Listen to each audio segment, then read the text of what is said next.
All right. Welcome back to another episode of Between Sundays, where we wrestle with Scripture. We get a chance to dive in and have conversations that simply need to be had. My name is Theo. I am the lead pastor of New Life Church in La Plata. I've got with me my co-host, What's up, y'all? Maxine. And we have with us today Pastor Dave Sylvain and Pastor Mike Hilson. Pastor Mike Hilson is returning. You remember him from last episode. Pastor Dave also works with us here at New Life La Plata. He's our executive pastor here. Dave, thank you for joining us today. Yeah, it's good to be here. Thanks for having me. It's going to be a really good conversation. I'm so excited. Speaking of, our topic for today is toxic masculinity. I'm so excited to have this conversation. So let's talk about it. Living between Sundays.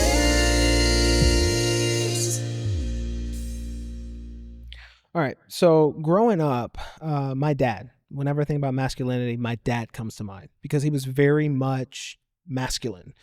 He grew up, some of you have heard me say, will hear me say, lived a wild life, and was just a man's man. But I also watched him care for us as children. I never feared him. I never, so I have this picture of masculinity in my mind. And then as I get older, I start seeing other things, start hearing other things, start learning other things. And then I hear this phrase, toxic masculinity. And it gets coined and everybody talks about it. And it begins to make one wonder, okay, well, what is masculine or what is masculinity and what makes it toxic? I'm only going to speak for what I have found and what I feel. I feel that when people say toxic masculinity, what they're saying is that masculinity can be toxic. But what I feel like they're actually saying is, what I feel like they feel is that masculinity in and of itself is toxic.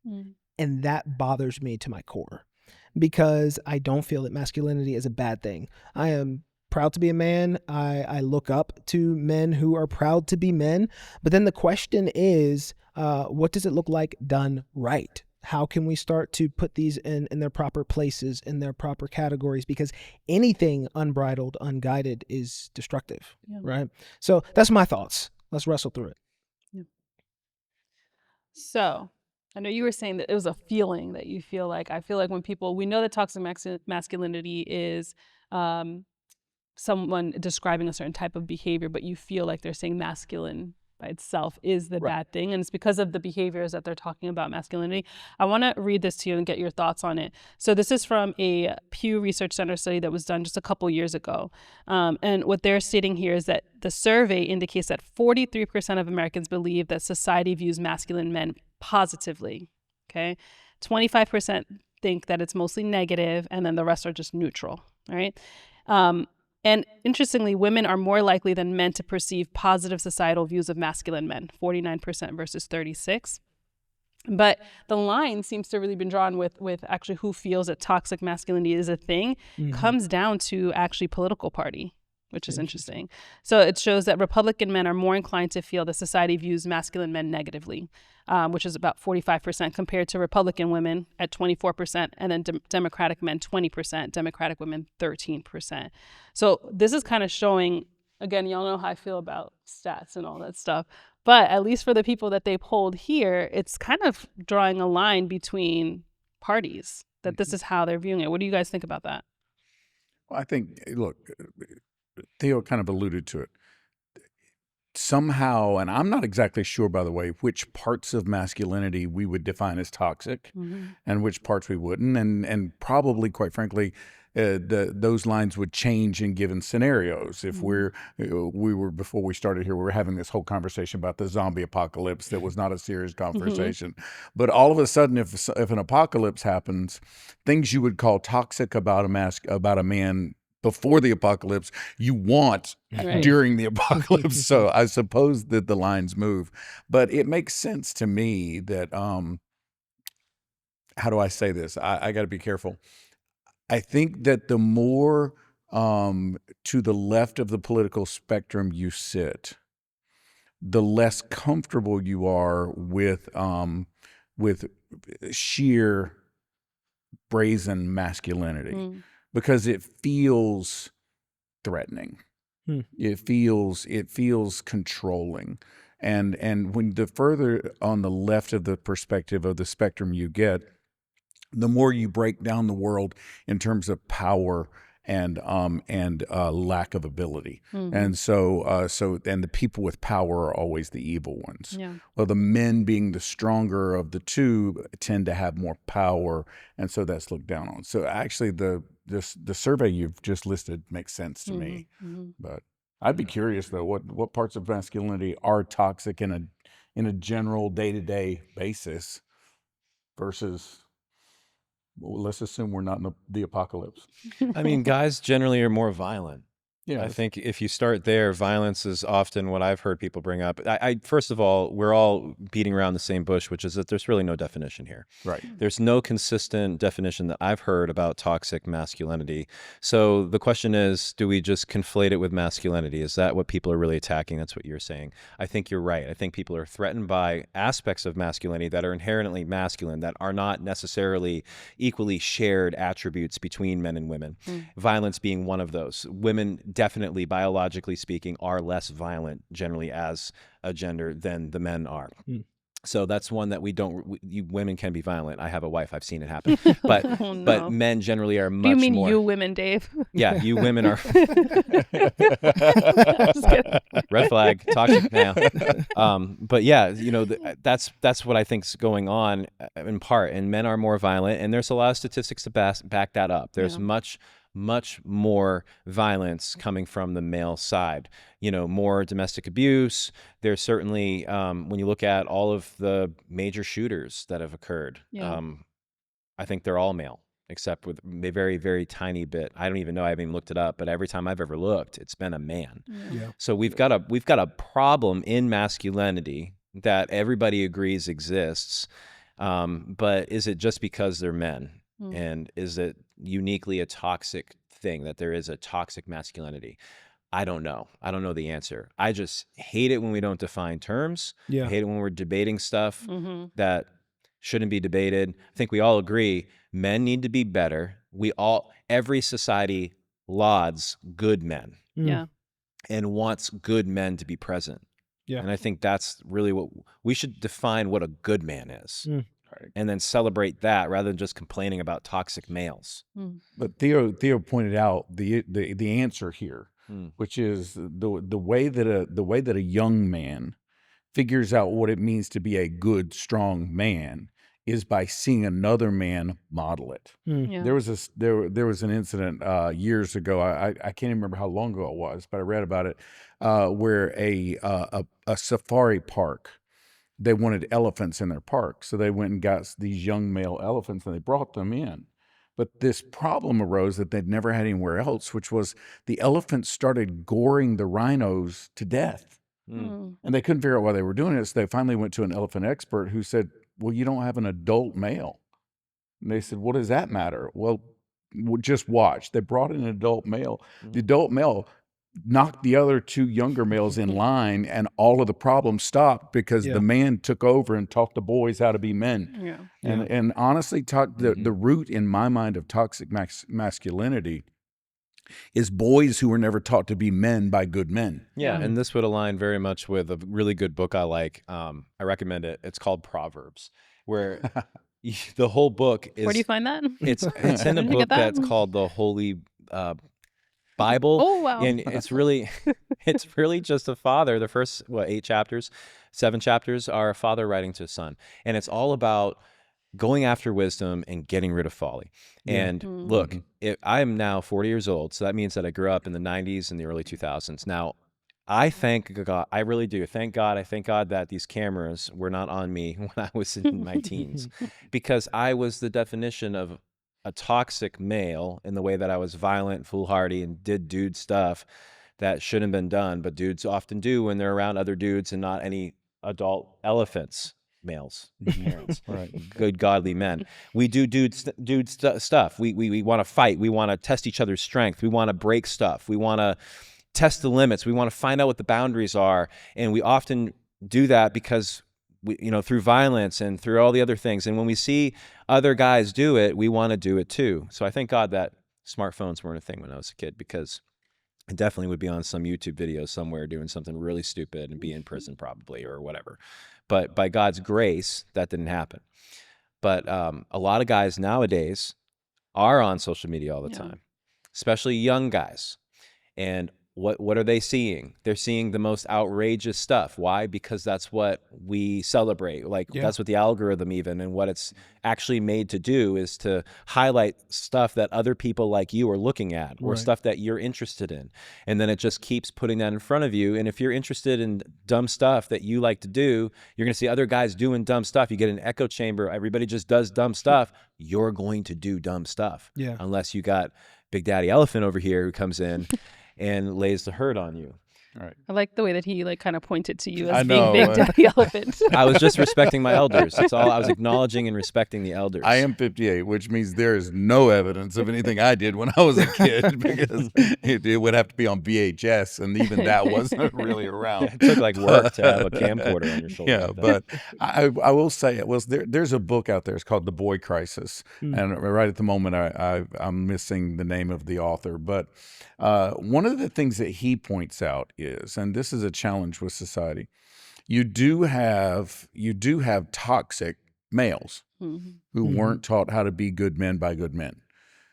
But when society tries to fix that and overreaches, what happens is you now begin to undervalue maleness and masculinity. Yeah. That is a recipe for increasing toxic masculinity, not solving it. Because if young boys feel that they are not valued and don't have space, you really have a problem in society when the young males are ready to rebel against everything. They will really cause trouble. And so to be truthful about it, I think the way that our society has tried to deal with it over the past 30, 40 years has actually been detrimental to the problem. Having raised 3 boys myself, I think you've got to value what those men bring to the table. And if you don't, you really are going to have problems. I oftentimes go back to our design, right? Like I can't help but think about our design because, okay, you said it earlier that there are toxic males, but there are toxic people, right? Like people can be toxic. But we can't talk about toxic femininity. You better not. Okay. No, I'm kidding. Joking. I wonder what Pew Research has to say about that.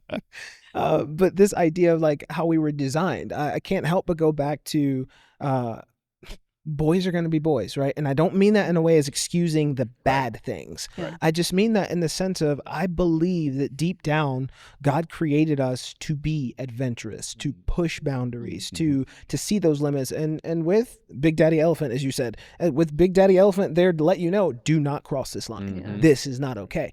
But I think back to when I was a kid with my father. He was 40 years older than me. And so he was technically old enough to be my grandfather.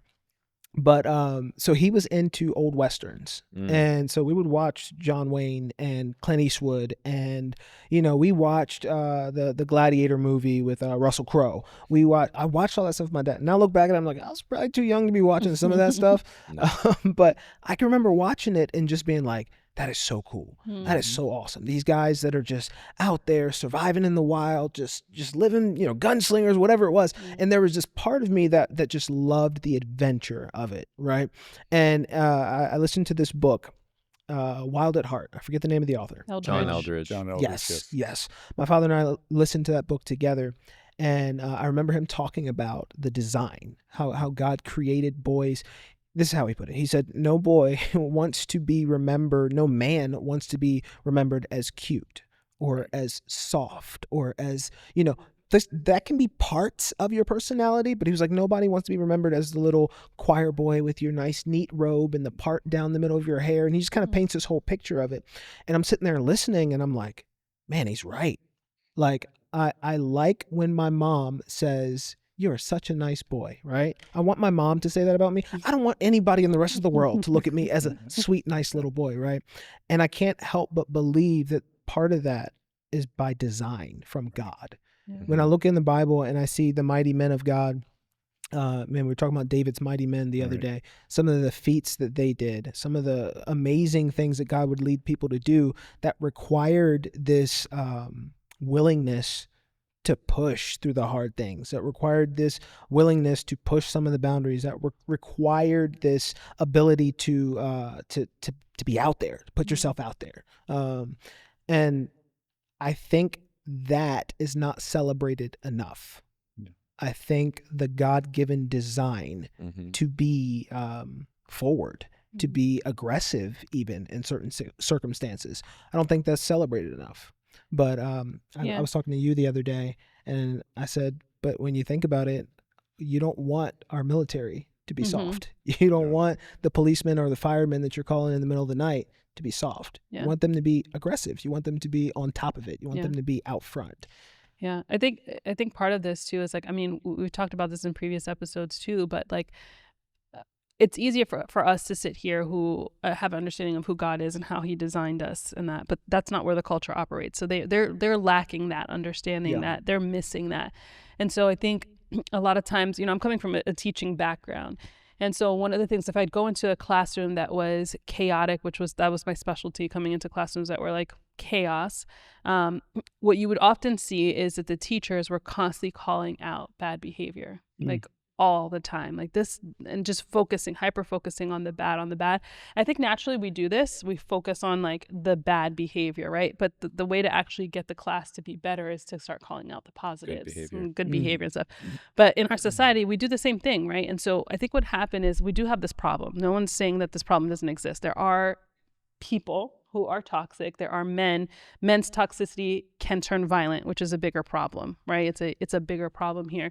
And so we're hyper focusing on all of these bad qualities, that the good qualities that men do bring in get drowned out. And so any show of, we want our men to be, you use the word aggressive, I'd use the word assertive, right? I want my husband to be someone who is assertive. I don't want him to push me up against the wall to make me do what what I want to do. But I want him to be an assertive man. I want him to be strong. I want him to be confident. I want him to be decisive. I want him to be all of these things. But some of the bad behaviors in men in general have made it so that you see any show of that and you flinch. We want to throw the baby out with the bathwater kind of thing, right?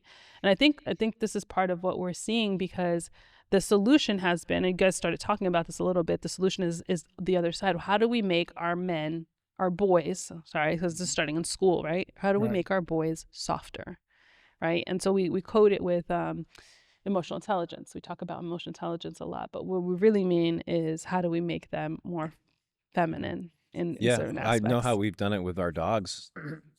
You beat them? Are you beating them? We neuter them. You snip. And it sounds really bad, but it's exactly what we do. When we don't like something, we just change it with drastic measures. And we use a really, really, really heavy hand. And that's a cultural thing. We're doing the same thing with our boys, rather than just have good, godly men. And by the way, good, godly men stepping up to take the role. So there's a responsibility that's lost or being eschewed by men who should rise up in those places to speak to the young boys and to be examples.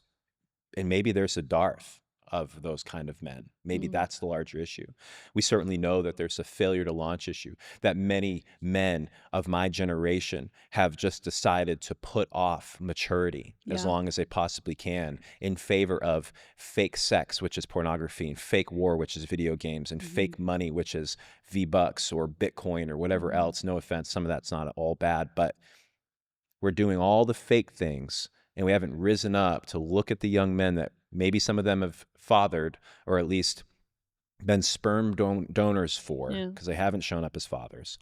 They haven't risen up in that moment and become the men that they needed so that we could have good, godly young men. There's not enough examples. So I think we can't just take this heavy-handed approach like we do with the dogs and just neuter our boys with all of these things that are ultimately not going to work and are going to create a larger problem. And instead, call on our men to rise up and be the kind of guys they're supposed to be. I'm speaking to our church guys, especially. I feel the weight of this myself as a father of two young men. I've got an 18-year-old boy and a 16-year-old boy. And the amount of temptation's never been greater. the temptation to do nothing, to be comfortable, Mm. to just entertain yourself to death has never been more than it is right now, I would Yeah. argue. Yeah. So I just want to piggyback. You Yeah. said talking to our church guys to step up. Yes, 1,000%. Challenge the church guys to step up. But the problem I'm having, I was just having this conversation the other day, is we're not even talking about spiritual attributes. Sometimes we're just talking about morals and just values, like the bare minimum. We're not even talking about like being a man of God, just being a man of character, right? Yeah. Like that's the stuff that bothers me. So yes, calling out to the church guys to step up and be better, but also if you don't believe in Christ, you can still be a better human being. Yeah. You can still be a better man. you should be. Max, something for you. Mm.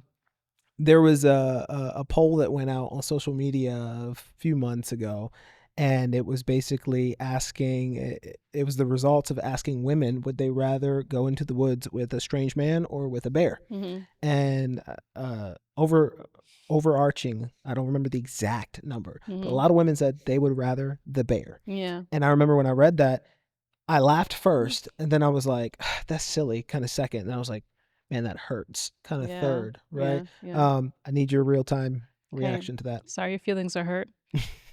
Yeah, you know what? Like this does not surprise me. I'm going to be honest with you. How strange of a man are we talking? Maybe I take the bear too. Call me crazy. Like maybe I can outrun bear. Maybe I can outsmart bear. But I think this comes to like, there's a piece of this, right, which you talked about before, like this violent perspective, that fear of the unknown, of that violence. As a woman walking through the world, it's very real to me, right? So I'm thinking about it constantly. I'm not just showing up in a space and just getting to be like, oh, this is cool. I'm assessing, am I safe here? Like I have to do that. We were talking about this before. I get to Target. I'm not just getting out of my car. I have to look around. I have to make sure I'm leaving Target. I'm not just leaving Target. I have to look around. I have to, and these are real things, right? These are experiences that I've actually had. Shared some of those with you before, but like there is a space here where some of it feels out of control, and I don't necessarily in real time can't tell if someone's a safe person or not. That's really what it is. A bear, you probably know that it's dangerous, but you know, maybe you get distracted, maybe you win, I don't know. So it depends on, to me, like what I'm seeing with this man. But I've definitely felt really scared, really uncomfortable, and it is sad. It shouldn't be that way. I should be able to like walk into a space and be like, man, there are men here, I would be protected. As opposed to like, I'm walking to a space, it's mostly men, am I going to be okay here? Like that should not be the thought. It definitely shouldn't be a thought in a Christian space or in a church or anything like that. But in the world, it is. And I think we can easily dismiss this and be like, oh, this is crazy. I think my husband, this is before we got married, we were just having a conversation. I was just telling him something along the lines of this, about how like I have to think about where I'm at, my surroundings and stuff. And he's like, man, I don't think I've ever done that. Like, you know, he just gets out the car and he just gets out the car. He doesn't, even sometimes when I pull up to my house and no one's home, like it's just me coming in with my girls, I'm like looking around first. So I'll check the Ring camera first, right? I've never had a home invasion, okay? Right. Thank God. But it's just something that I like naturally do. And it is sad. It shouldn't be that way. I would want to go in and be like, yeah, I'm safe with any group of men. Having said that, I have had really terrible, horrific experiences with men. I've also had really great men in my life. Like, and I thank God for men, because my whole perspective is not skewed. I'm not one of those people who's like, all men are bad, all men are blah, blah, blah. But that is from having good men around, to be there, to be that example. But you got to put yourself in the position where women don't have that, where they're growing up and there aren't men around. I hate to like be like a generalization here, but like, you know, I grew up in the hood and there's not a ton of men around. I mean, and the men that are, they're not doing the right thing. So that is the perception. That's the bubble that you grow up in, you know? But to give some hope to that, my dad left us when I was like 18 months old. My mom remarried. My stepdad was kind of emotionally unavailable. So to speak into the life of a single mom, for instance, where there's not Big Daddy Elephant standing around. Can the name of this episode be called Big Daddy Elephant? No context.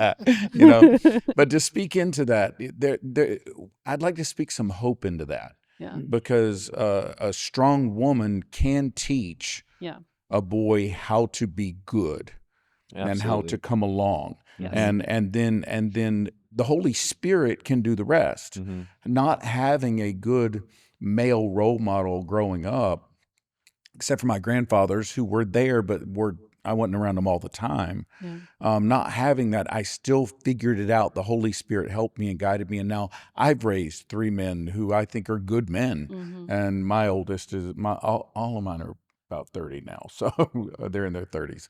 Josh isn't, but the other 2 are. But the truth is that we can count on the Holy Spirit to help too. Yeah. There is an answer here. If there's a single mom out there who's going, well, I don't have a guy in the house. There's nobody, but I've got sons. Yeah. Don't raise them right. Teach them to be good. Yeah. I heard a survey years ago. They asked parents in the U.S. What do you want your kid to be? And overwhelmingly, the parents in the U.S. said happy. Mm.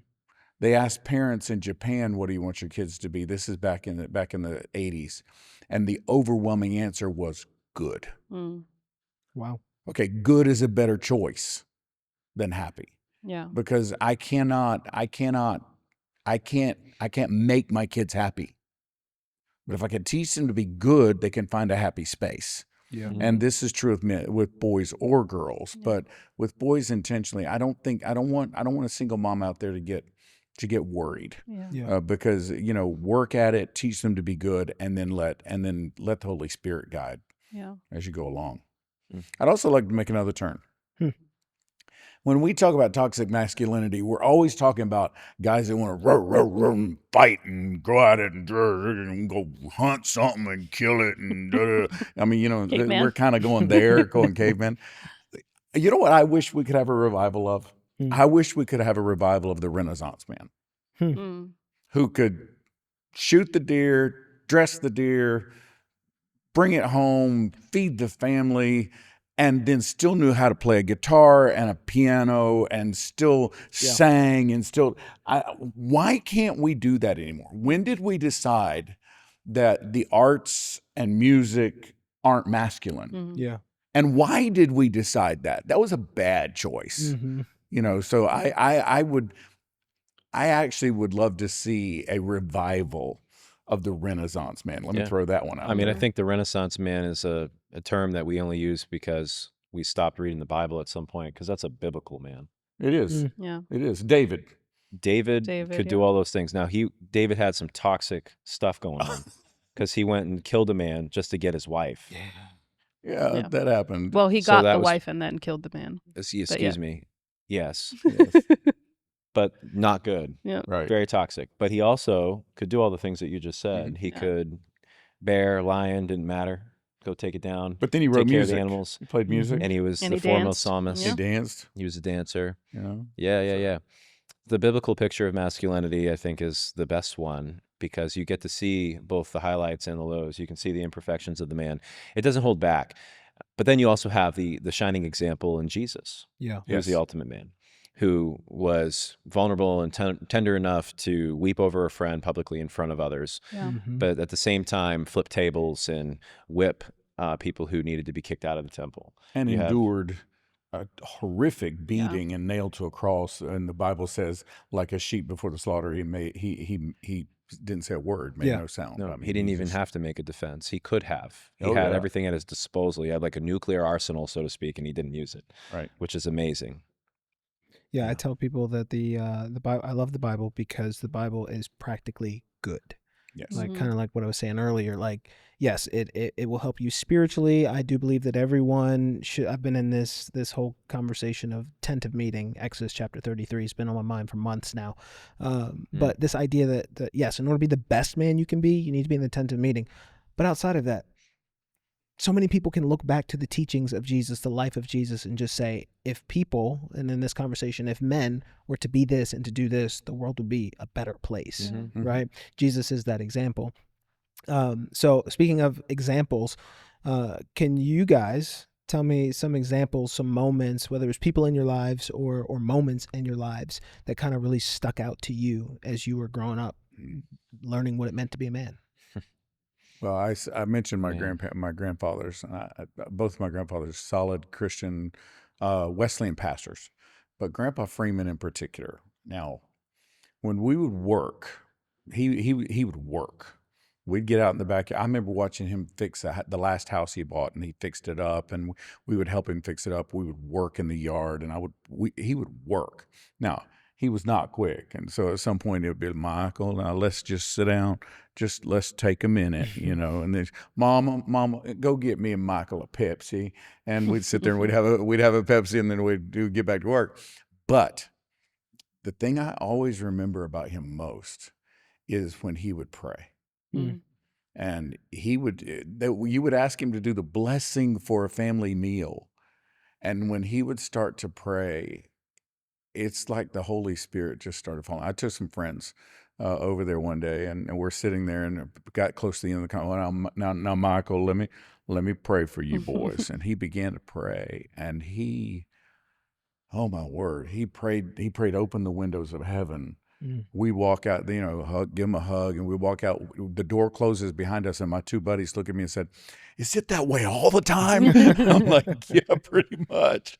But you see, in this case, here's a man who can work. Yeah. He's made a living. He's raised 5 kids. He's done all this work. He built every church he went to. He built a parsonage, or he built a church, and yet there's this softer, this connection with God that is just sweet. Yeah. That's not a word you want to use when you talk about men a lot, but he had this sweet connection with God. So that's the image that immediately comes to my mind when you say that. Yeah. I can remember, for me personally, I told you guys a little bit about my dad growing up. And man, one of the words that comes to mind is just consistent. Like he showed up. He was a man of God. He was a preacher, all that good stuff. And he was one that stood 10 toes down on the Bible. We're not going to question it. The Bible says it. This is it, right? As for me and my house kind of thing. But one of the things I always remember about him on a practical level was he always worked hard, like outside of the home. He made it an option for my mom to be a stay-at-home mom, and not because he made a lot of money, but because he was willing to take the sacrifices. I look back, and I didn't put it together back then, but now as an adult male, looking back and seeing everything my dad put in, we have these photos of this old Dodge Caravan that he used to drive. The paint was chipping off the sides. It was atrocious. And I look back at all these little things that he sacrificed. A lot of men, what we drive is like, that's a representation of me. So there are some men that will put their families in the hole so that they can look good outside of home, whether it's jewelry, whether it's clothing, whatever it is. And I look back and I start to see all these things. Man, my dad wore the same clothes for 10 years. Man, my dad would drive this beat up, ugly van to work.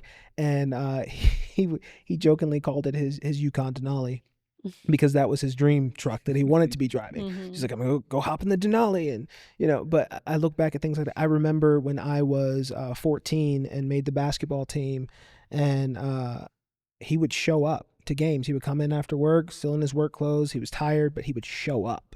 And back then it was just like, okay, that's dad. But now look back at it, and I'm working a full-time job, and I've got 2 little kids, so they're not into sports and things like that.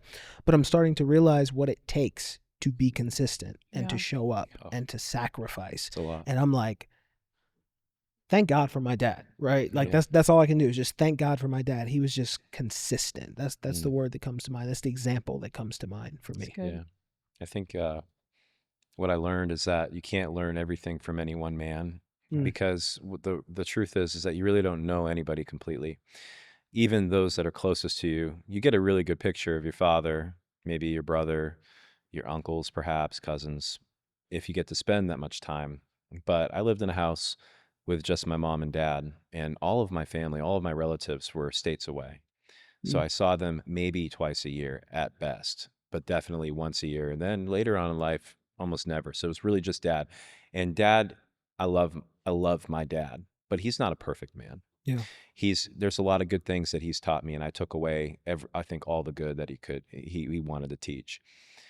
But what I became obsessed with was like archetypes of men. Why? Because you get more of a complete picture from stories, because a lot of them are fictional, or if you have the opportunity to read biographies and autobiographies, you get more of a 360 view of a man in hindsight of how they lived. And I got obsessed with stories. Everything from action movies to westerns to real life like war heroes, ancient history, and eventually found my way to the Bible much later. But that's where I think I've learned the most. My dad taught me how to be loving, taught me how to show up and stay. But there were a lot of other things I couldn't learn through him. Yeah. That I've gotten through books, that I've gotten through movies and stuff like that. So I think there's a lot of guys you were talking about, there weren't a lot of good men where you grew up. Mm-hmm. And the ones that were around, weren't doing the right things.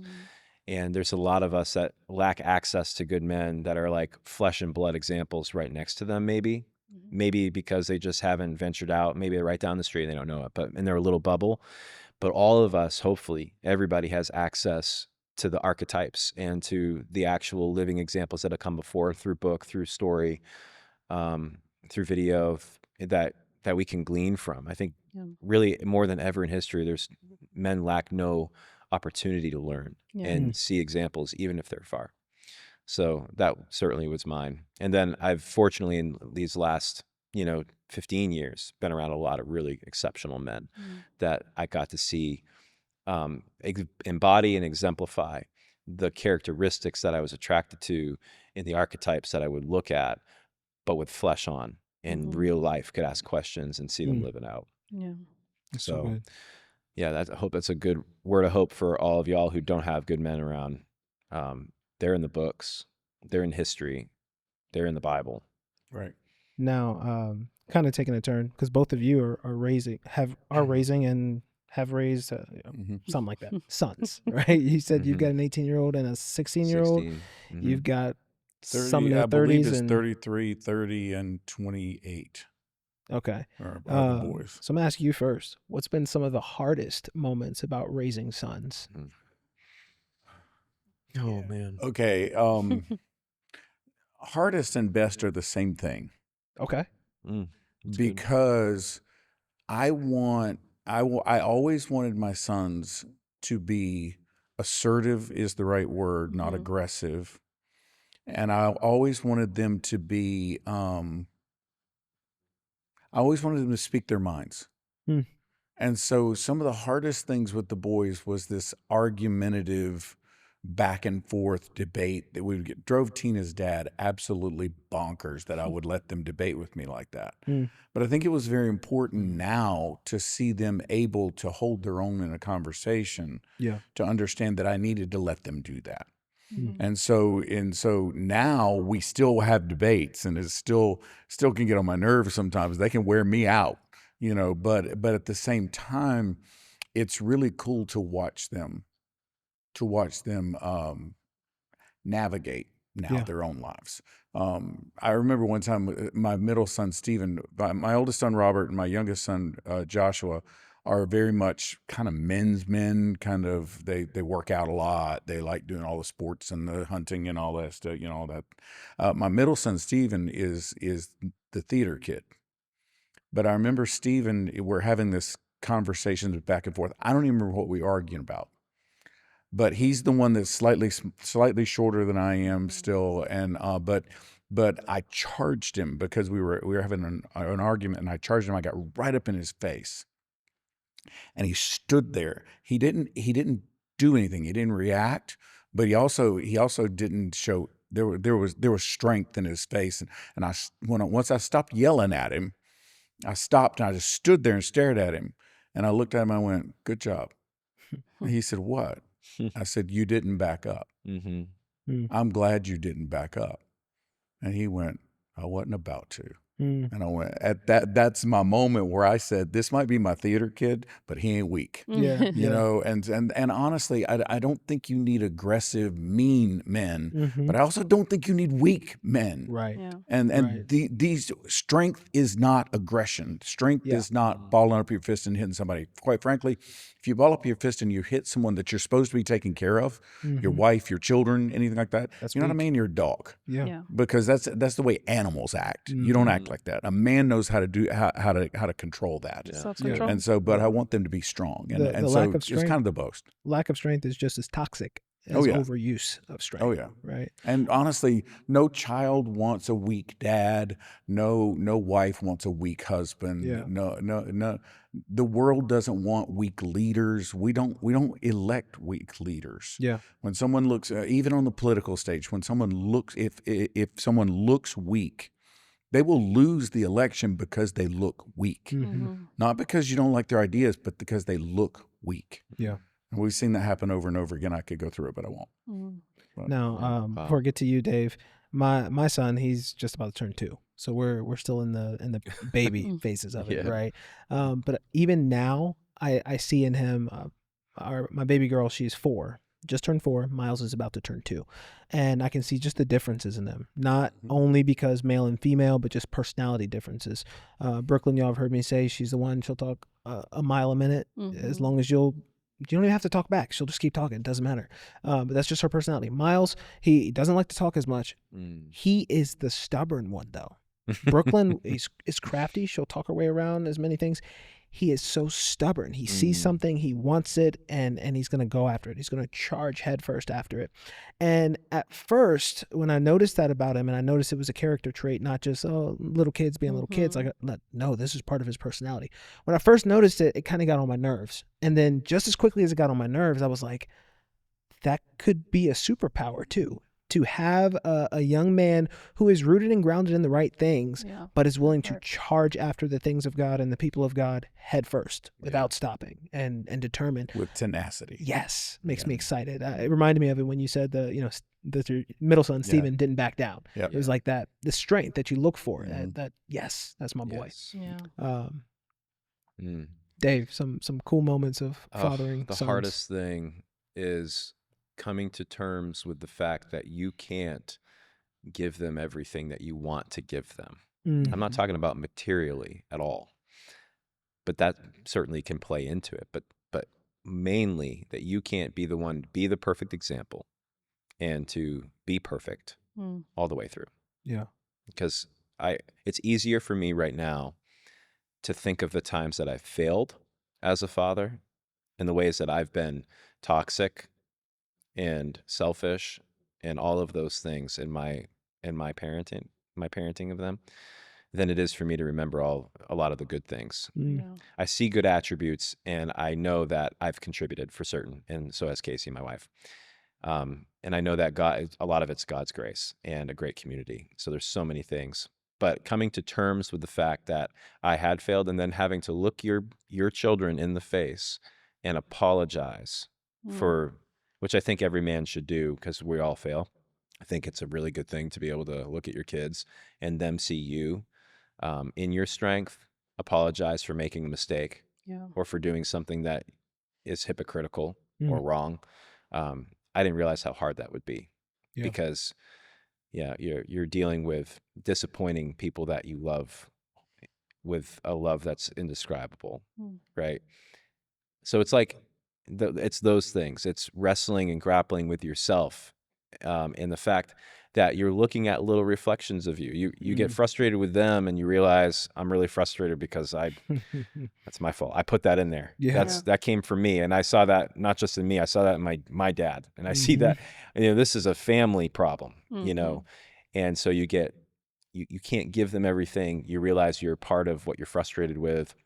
So it's really the self-reflection and the grappling with your own sin in parenting. I think that has been the hardest. Can I throw a little yellow flag here? Just I want to be careful. You guys are. I'm the old guy in the room. But Full House.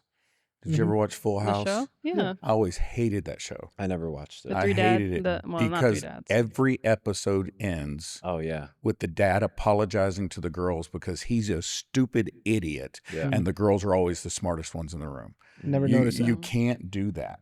You can't do that. You have to apologize when you've truly messed up. Yeah. But you can't spend your whole life apologizing to your kids. Yeah, it's like, this is You also have to be strong. This is right back to the neutering example. Yes. It's like we went from men never apologizing, being hard, and never owning their mistakes in one aspect of culture for a period of time, which was my father's experience with his father. Yeah. All the way to just I'm always wrong. I'm never right. I can't get anything right. And I'm just going to apologize all the time. I'm definitely with you on that. And we went from now I'm gonna get in trouble. We went from getting your butt whipped because my stepdad beat my butt when I was wrong. Now I never got a whooping I didn't deserve. But we went from that to this little timeout or I'll take your phone away thing. And I'm not sure we're doing better now, especially not with boys. I think boys need to understand you don't hurt anybody. Nobody gets hurt here. Right. Everybody's got that. I want to make sure I'm clear. Nobody gets hurt here. But at the same time, strength begets strength, and strong men make for good times. Weak men make for bad times. Yeah. Yeah. But here's the good news: bad times make strong men. Mm-hmm. So then strong men, there's a cyclical thing to this. Yeah. So Yeah, and I think part of our issue right now is that I know there's a lot of crazy stuff happening in the world, but relatively speaking, here in the United States, we're living in soft times. Oh yeah. Right. So there's no real need for the man at war kind of personality there. And so my friends were joking about that, and no offense, because I know we're making a podcast now, but they were just joking. I'm like, all the men out here right now, they're all just podcast men. All the men are podcast men. That's it. That's all they do. Oh, now we're here, right? Must be weak and toxic. Yeah. No, but they were asking for, what they were looking for was this balance of like, we want the man who can share his emotions, speak not just the caveman thing, but I also want a man who can provide for the house. I want a man who can fix things. Not saying that all men have to do that, but it's their desire for that, right? And they see that. And I know for myself, I don't know that I was necessarily looking for this type of man. Like, I can't tell you that I was like, oh yeah, I'm looking for Phil, my husband, I'm going to go out and look for this thing. But like, I have it, and I see so much value in it, right? And I, no offense to anyone I've dated that was not my husband, but like, some of these men did not have those qualities, and there was something I think innately in me that knew, okay, this person might be a good time, but there's a difference between a good time and someone who's going to make a good husband. Yeah, a good time and a lifetime. Yes, that's good. Very different. And I think that we need to do a better job of helping people understand. And we're getting at the men a little bit here, but there is a role to play. My mom, single mom too, so I'm not beating on single moms here, right. But we as women also have to do a better job of being patient and waiting for the right person in that space. And I'm not saying that you have to have a guy, Phil was not the man he was when we met at 18. He's a much better man now than he was at 18 years old, of course. I'm not saying you have to have all of the things together, but there were elements always of who Phil was that was a strong man, a man of character, a man of integrity, a man who I saw over time being consistent over and over and honest. And these things, I think we are trading them sometimes. And then you end up in these spaces where you have a ton of single moms. Okay, you have one kid, that's one thing, but you got 5 different kids from 5 different guys. Yes, it is the man's fault. Men need to stay and all this stuff, but it's also, I'm gonna get in trouble, stop having sex with men who don't deserve it. And caring. Do you understand what I'm saying? Turns out that sex leads to children. It's crazy. It's this thing. It's a pet peeve of mine. I'm telling you, we were talking about this because you'll go on, there's a little mom's board. It's not even little, it's huge. There's a huge mom's board in this county. And you'll go on in any given day and somebody is slamming their baby daddy. And I'm like, you don't get to do that. You understood that you chose that person, that man. And I'm pretty sure if he's not around now, there were some flags that he wasn't going to be around before this happened, So to me, it's a both and. Like, I always want to take responsibility as a woman for my choices and what I decide to bring in. And men do also need to do better. It's a both and. Yep. You did hit on something though, and this idea that we're in soft times in the U.S. And I remember years ago. I'm really going to get in trouble. I've liked Democrat presidents. I've liked Republican presidents. Don't get me wrong. Okay, don't anybody take this the wrong way. But there's one president I don't know that I can ever forgive, and that's Bill Clinton. What he did in the White House and the Oval Office is not acceptable. And so, but I remember when all that happened, and if anybody out there doesn't know what happened, just I was Google it. 7 Google and it. I know what So happened. just Google it. But That taught me. I was but 7. I remember a talk show. Sorry. An entertainer known that. from Las Vegas was on a talk show, and his defense of Bill Clinton at the moment was, he's not a noble man, but these aren't noble times. And when we need noble times, we'll get a noble man. No, Wow. you go get, and this is how I think people are dating. This is how I think Yeah. girls are dating sometimes. Oh, I They're see. just dating the fun guy, and they're not thinking about, no. You make noble times by finding noble people. Yeah. And so I just, anyway, I'm sorry. That was and my soapbox on that one. That's good. and that's the opportunity exists regardless of the times is that same Yes. point, Yeah. right? It doesn't matter if the times are ignoble or not. And this is exactly the same problem that in the Bible where we have Israel, you have Yes. all throughout Joshua and Judges that everybody just did what was right in their own eyes. And where were the noblemen, right? And yeah, it made me think of, my brain went to Jackie Chan. I know it's hilarious, but out of all people, I don't know why my brain just jumped there. But did you know Jackie Chan, in all of his wealth, he's donated all of it to charity, and he's decided to leave $0 for his children. Wow. Now, that sounds like the worst possible thing, right? And to some ears, probably does. Like, how could you just not take care of your own kids? You're not taking care of your kids. Well, he takes care of his kids. He would argue that he takes care of his kids even better because he's not going to leave them anything so that they will have to obtain the skills in order to provide for themselves. And he's like, and if they, basically, I could give them money, and if they can't provide for themselves, they're going to lose it anyway. And if they can provide for themselves, they're going to have plenty of money, and they're not going to want anyway. So either way, this is the best decision. Yeah. That, in the midst of ignoble times or good times, soft times, men, like, we can all make that decision to treat our kids and to have that same approach where we're not going to perpetuate the soft times. We're not going to perpetuate the things that are going to make men weak and allow them to be weak. We should be men who are good and noble should be opposing the things that are a detriment to society, the opinions and the policies and all of the other things. We should be doing everything that we can to influence whoever's making decisions, or be the decision makers if we can, so that we can help prevent the catastrophic meltdown of society when it comes to masculinity any further than it already is. I think it was Shaquille O'Neal has a very similar view. He was talking about, the money he makes with basketball, obviously, but all the endorsements and things like that. And I forget exactly how it went, but it was some interview, and basically he said something like, he told his son, like, no, I'm rich. Yeah, like you're not I rich. made this money. Yeah. You're not rich. Yeah. And to some is like, oh man, like that's so rude, like you were saying. But it's creating in his sons the ability and the drive to go and make something of themselves. And I find that to be so important. And it brings me to the thought of something you had actually mentioned in a different conversation. The idea of the avoidance of suffering, that we've grown so accustomed to, Addiction right? to comfort. And so much of being a man, being a person in general, but since we're talking about men, being a man is learning to suffer well.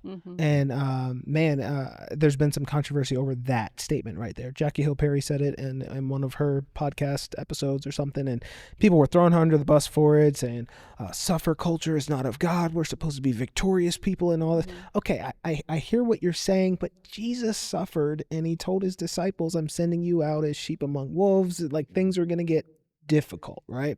Being a man of faith or not, you got to be okay suffering. You got to be okay sweating. You got to be okay putting in some blood, sweat, and tears for whatever it is that you're trying to accomplish. Talk to Peter when he's hanging upside down on a cross in Rome about how he's supposed to be a man of victory, or talk to any of the others as they were each martyred. Yeah. So this whole conversation, the epistles themselves. Yes. I mean, Paul talking about his shipwreck and his beatings from all these different people. And then Peter, First Peter chapter 4, don't be surprised at the fiery trials that you're facing. Well, talk to the Christians who lit Nero's parties by being burned at the stake down the street to light the parties.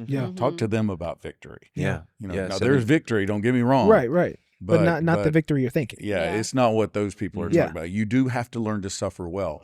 And suffering well is a trait, not just of Christian men, but of Christianity in general. Yeah. Mhm. Learning to do that. And I do fear that American Christianity has been way too far, has gone way too far down the road of name it, claim it, blab it, grab it. God's gonna bless me real good, Mhm. and I think we've gotten way too far down that Yeah. pipe. And the problem is going to be when it gets real, and it will get real again at some They're out. point. Yeah, they won't know how to Because they stand don't up. worship the God of the New Testament. Yeah, They Well, may call him that, but that's not who he Yeah, is. and that's the thing too. It's like we really do have to take, I think, inventory of our own space in our own life. And I'm not saying you go out and find suffering. I'm not Right, saying right. that, right? Just to say I have this struggle, but there should be some area of your life that is difficult that you Yeah. need to we submit all of our lives to God for sure, but there's some kind of suffering that brings you to your knees. You I know what don't- I mean? It's yeah. that deeper level. What growth Yeah. doesn't have some level of suffering? That's what Yeah. I'm saying. I don't know. There's literally, we call it growth pains. Yeah. Mhm. We built that into our vernacular because it's a principle. Yeah. It's like a universal trait that growth requires pain. We Yeah. stretch our bones and it hurts. We go to the gym and we suffer and it hurts. Yeah. Right? We have to do hard work in order to build things. Yeah. Yeah. There is some sort, and before we get here to the end goal, you have to go through all of this, and it hurts. Yeah. Is It's this suffering. Is this not also like, now I'm coming back to Genesis here, right? Because man always had work, right? Mhm. But then Yeah. after the fall, now work is cursed, right? Yes. And so now what we're all the way here, we're getting this idea of men wanting to avoid the work. Mm-hmm. But they can, because okay, my youngest son Joshua came to me one time. He's telling me about, Dad, I caught this pass, and it was this amazing football play, and I was like, where did you do that? He said, on the game. I said, wait. I said, sit down. You said, what? I said, if you actually catch a ball, physically catch a ball, and it's cool beyond measure, I want to hear every detail about the story. I want to know all about it. I want to save the video on my phone. But if you do it on a game, don't tell me about it because I don't care. It's not real. And I think that too many men right now, whether it's pornography or whether it's the games or whatever, they can find a replacement Yep. that does not require the suffering, that does not require the work, that does not require the pain, but gives that instant gratification anyway. And it's just destroying them. Yeah. And I just think we've got to get back into learning how to suffer for what matters. Yeah, Yeah. going back to something you said, back to Genesis and the work happening before the fall. Yeah. Often like to point out, like you said, the work happened before the fall. Right. The work wasn't cursed after the fall. It was the The land. productivity. Yeah. It was the productivity that was because the land was cursed, and you're still going to work, but now instead of reaping a full harvest, half of it's going to be thorns and thistles, and you're going to have to break through some tough dirt and all that kind of stuff. Mhm. But before the fall, like you said, was there work. was still work, Yeah. right? Yes. And Yeah, so we need to work. yeah, Mhm. yeah, We we're need to we're work. built. Men the problem especially. with the Mhm. problem with men is we want to avoid suffering, Yeah. avoid the work, and I get it. Yeah. It sucks. Yeah, fake work, sometimes. fake sex, fake war. That's what we do Yeah. with video games Yeah. and online communities and everything else. I run an online church. I get it. Like I'm trying to minister to folks that are in that space because it's a huge problem. People live there. They Yeah. live there. It's easier, they think, to live there. And they wonder why they're not fulfilled. They wonder why they're depressed. They wonder why they don't have any friends. They wonder why nothing's going where they thought it was going to go and everything's just this virtual reality. We got to rescue folks from that place, Yeah. especially boys- our guys. My boys used to come to me when they were little, and they would say, I'm sick. And there was a standard answer I gave them every time, which was this. There's only two cures for this: sleep or sweat. So which do you want to do? You want to go to your room with no technology, no TV, nothing, but you're going to sleep, lay down and sleep. Or do you want to get out in the backyard with me and let's do, because I got this project I got to work on. Mhm. So sleep or sweat, you choose. And well, they quit telling me they were sick. Yeah. You know, so, Yeah. They know Yeah. they're not going to stay home playing. no. Yeah. In fact, they always remind me of the days they actually got sent back from school because they actually were sick. Mhm. Yeah. Yeah, good Man. times. All right, wrapping this whole thing up, I want to know some of your best or favorite resources, whether it be for raising young men, whether it be for young men just growing up. Something I think every young man should read this. I think every young man should do this. And Max, you chime in as well because I'm going to let the guys who have raised men I have 2 little girls, so I'm not even in this world. But I You did do have a husband. But Wild at Heart, I did read that, and that was very good, Um, which you mentioned earlier. So, Wild at Heart, that's going to be mine. Sorry, I stole it. No, I stole it from you, technically. That's going to be mine. I feel like every young man should read through that a few times. In fact, I need to reread through it because it's just some good stuff in there. Obviously, the Bible, but Wild at Heart is another really good book. Dave, any recommendations? Man, Wild at Heart was a formative one for me too. It's funny that we never even talked about that before, No. about that shared experience, but man, that had a wide reach. I didn't realize. John Eldridge. I read The Way of the Wild Heart, which is a companion to that. It was like a secondary book, which is really good. He talks about the different stages of manhood, which can be very helpful to kind of put developmental process to it, which is Same what guy? he attempted to do. What's that? Same writer? Yep, John Eldridge. I didn't know It's it. just a follow-up to the book because Nice. a lot of the critique was like, here's a lot of really cool principles, but how do we apply it? Okay. And he had study guides and books and stuff, but he didn't have anything that was like, here's the developmental process of how men kind of go from boys to kings, and he does a great job of that. But anyway, that isn't what I was going to go for because you said Bible's off limits, so you stole my favorite one, which is the best one. So if you're not doing that, then don't bother. Like, start there. But anyway, biographies, man. Seriously, biographies of men that you respect, that you look at and you're like, how did they do that? Yeah.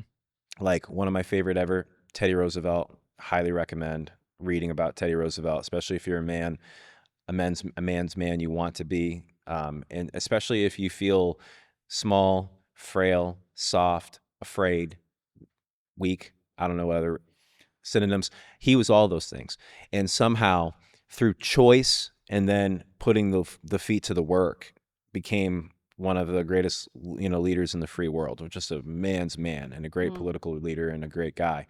And then there's the other end of the spectrum, but still powerful, like Winston Churchill. Every man should read about Winston Churchill.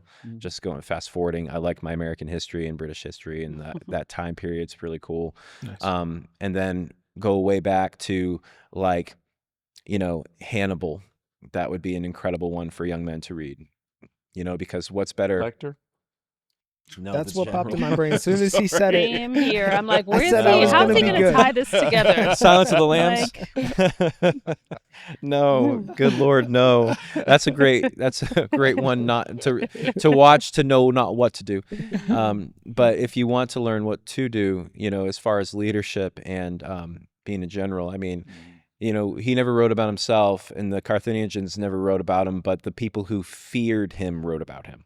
How cool would it be where your enemies write about your exploits? Yeah. That's what attracted me to that guy. So, I mean, just stuff like that, man. Just go and, like, it's not boring. It's not boring. I'm telling you, it is so crazy to get a peer into somebody's life, to be able to ask the questions that, that you wish you could have asked your dad if he's still, or my grandfather would have been a better example of, if he was still alive, his questions I would like to ask him now that I'm 40, that I wish I could ask him. How did you do this? How did you make this decision? What were you facing? How did you feel? What would you do differently? What do you look at my situation? What would you do? I want to ask those questions and I can't. So I'll go and try to ask, figuratively speaking, guys like that. Like, Nice. what would Roosevelt do? That sounds really cheesy and lame, but what would Jesus do? But it's helpful. It really does work. And you get a great example. That's enough. I fully agree with the biographies idea, and Teddy Roosevelt's a great example. Strong man's man, but so soft and easy to love, and so deeply in love with two women and with his mother and his wife that when he lost the two of them, it almost crushed him. Yeah. So at any rate, great stories. Yeah, I fully agree with that. There are two books I would recommend. One is The Boy Crisis, and I Googled it, and it's Warren Farrell is the author of that. Okay. I would recommend that. It's a very long read. It's a little thick and deep, but I think it's very worthwhile, especially if you're raising boys. But the other one that I think is extremely accessible and easy to digest, but was very helpful to me in the way I think, is by John Maxwell, the leadership guru. He wrote a book called Breakthrough Parenting. And I read that book because John Maxwell was part of our tribe at the time, the Wesleyan Church. And so I read his book on parenting, and actually I thought it was quite helpful. Oh, good. So he wrote a book, and again, very accessible. I think Maxwell's always easy to read. Nice. Yeah. I thought of something, and we had talked about this before, and I forgot about it. But it's a book, but he's done a bunch of podcasts and stuff, and it was originally a sermon actually about what women want, and it's A.R. Bernard. He's a pastor of a huge church in Brooklyn, and he came out with this book, and it's like these 4 pillars: maturity, consistency, strength. I can't remember the last one, maybe confidence. But I remember listening to this, and it was so solid of like a biblical man, a strong man, and man of integrity. But I came away from that looking at that and being like, yeah, this actually is what I want. Thank God for my husband, because he's these things. But also it kind of helped me understand just how to talk about it in an easier, kind of clean kind of way of like, yeah, ladies, as you're looking for men, this is what we want to see, not these other things that we've kind of been sold, right? But like these are the strong principles here. And then for men who are curious about that, like I think it's a great resource too for what they are aspiring to, as opposed to some of the distractions that might be in the way. So A.R. Bernard, What Women Want. Yeah. I actually just thought of another one, slightly different take, but and this is one that you recommended, Extreme Ownership. Oh yeah. Oh It's one of those books where, yes, it's leadership focused, but in my opinion, everybody should read this book, not just men, but young men need to read this book because you need to learn how to be self-motivated, how to take responsibility before you ever try to lead a family or a company or anything else you do. Extreme Ownership, Jocko Willink and Leif Babin. So Yes. Jocko, both these are extraordinary guys. Both served in the armed forces. Commanders in Task Unit Bruiser, which was instrumental all throughout the Afghanistan war. And both of them, not only led men through ridiculous battles and fought in some of the worst warfare ever, but have since come out and started companies and have been great husbands and fathers. Jocko in particular, I haven't followed Leif as much, but Jocko I have. And I mean, here's a guy who knows how to run businesses. He's a consultant, an owner of many different businesses. He has lots of, so he's making money. He knows how to make money, which is an important piece of being a man too, how to provide. And then also he's a great father. He and his daughter have a great relationship. She's into Brazilian jiu-jitsu like he is. And she's a formidable woman and is incredible, like in her own right. Just really cool to see his influence in her life and her take some of these attributes, which are these communicable kind of attributes between genders, of toughness and grit and wisdom. And she's just awesome. And so I really love that you brought that up. I wouldn't have thought of that one as one for manhood, but Extreme Ownership. Good choice. Great choice. Imagine reading that your freshman year in high school. Like when I was reading that book, it's the first thing I did is I took a copy and I gave it to my son Noah, and I was like, awesome. "You got to read this, dog. This was good stuff." And he didn't read it for years, but he has it, and he's read bits and pieces, and he gets the gist of what's being said. And it's just so good, man. So good. Sorry, I just went off on a tangent. you're You got good. me all You're excited. good. I love that book. It's such a good Love book. those guys. It was the first book in a while that I had gone through, and I was like, I'm really glad I read that. Like, I'm really glad I went through. Usually I'm like, bits and pieces of it is like good information to stick in my back pocket. That one, the whole book, I was in it. Yeah. I was in it. I know we're trying to wrap this up, but let me say one more thing because you just said it and it comes to mind. Strong men cannot raise strong men without formidable women. Not a good, yeah. Because I remember I was at a gathering one time of large church pastors, and I'm looking around the room and I'm realizing that every one of these guys who lead these large organizations, they have these formidable wives. They sure do. And I'm just looking at them, and then all of a sudden I turn around and look at Tina and go, whoa. And I realized in that moment, oh my gosh, and so she played as large a role in raising solid men in our lives as I did, because she's just formidable. She's strong in and of herself. Yeah. And she set the tone for what they were going to look for. Yeah. And I absolutely love my daughters-in-law. And so, she sets that tone. I set the tone for how they treat them. And I'll give you this as we wrap this up. If God gives you the opportunity to raise strong men, there's nothing greater than watching them deal gently and lovingly and carefully with their wives and their daughters and their kids. It's just the coolest thing ever. Are you going to cry, Dave? You You are going to cry. I ain't I'm about to cry myself. There you go. I ain't ready for that, Grandpa. It's really, wow. it's awesome. That's so true. I what love was that we're quote? ending this. Hold on one second. I'm sorry, but we're Okay. ending a toxic masculinity episode with Dave crying. This is beautiful. I see it already a little bit in the way that they treat their girlfriends Yeah. and the Yeah. conversations that I have with them about decisions and things that they say and their care. And I'm like, okay, that's one where I See, I would thankfully, always tell Casey and my I didn't mess up. my boys growing up, there was this rule. You can do anything with me you want. You can punch me in the mouth. We can have it out, But here was my rule. If you upset your mother, you've ruined my girlfriend's day. Oh yeah. And that will ruin my day. Therefore, I will ruin your day. See, That was a rule from the very That's start. real. But my kids are So- too little to understand that conversation. They'll grow into They it. ruined mom's day and they don't know. They don't They don't care. get it. Yeah. Yeah, I've always said things like just same lines like, that's my wife. She came first, then you came. Yeah, She's my priority first. I used to, You mess with her, I mess with you. I used to tell them, if you want to know whose side I'm on, Yeah. you check to see who I crawl up in bed with. Yep. Because I ain't crawling in your bed. Yeah. So- Wait, what was that quote you said? Strong men that raise strong men need a formidable woman, or Yeah, something in there? it takes more than a strong man to raise strong men. You also need a formidable wife. I'll take you one further.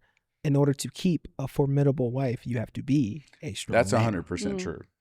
That's Oh, that's 100% true. because formidable women will not put up with weak men. Mhm. No. Oh, we So- could talk for a whole other hour. We're on going to be that in right trouble. there. We're going to get all our comments on this part right here. Right here. Right here. Yeah. I Oh, mean, there man. are a lot of historical examples that come to mind. We could talk for a while. Mhm. There are lots and lots and lots. Yep. Think about John Wesley's mom comes to mind. Oh, that was a formidable woman. Oh, yeah. Yeah. Yeah. How many kids did she have? She had 19. 19 kids. My Right. brain She said- scheduled times with each one of them. Bless her. That's insane. heart. And John could read and write in Latin at a young age. Yeah. Mhm. I mean, she was brilliant. And Susanna Wesley. Susie, and raised her. John and Charles are the only two names of all the kids that I know. Yeah. That maybe history will remember. Who knows? But I mean, she raised a whole flock of good people. I don't know why I didn't And know 19. I 19, thought it was yeah. like 11 or She 12. well because she lost some. There were some that she lost Okay. through miscarriage or stillbirth. I'm not sure Wow. which, but yeah.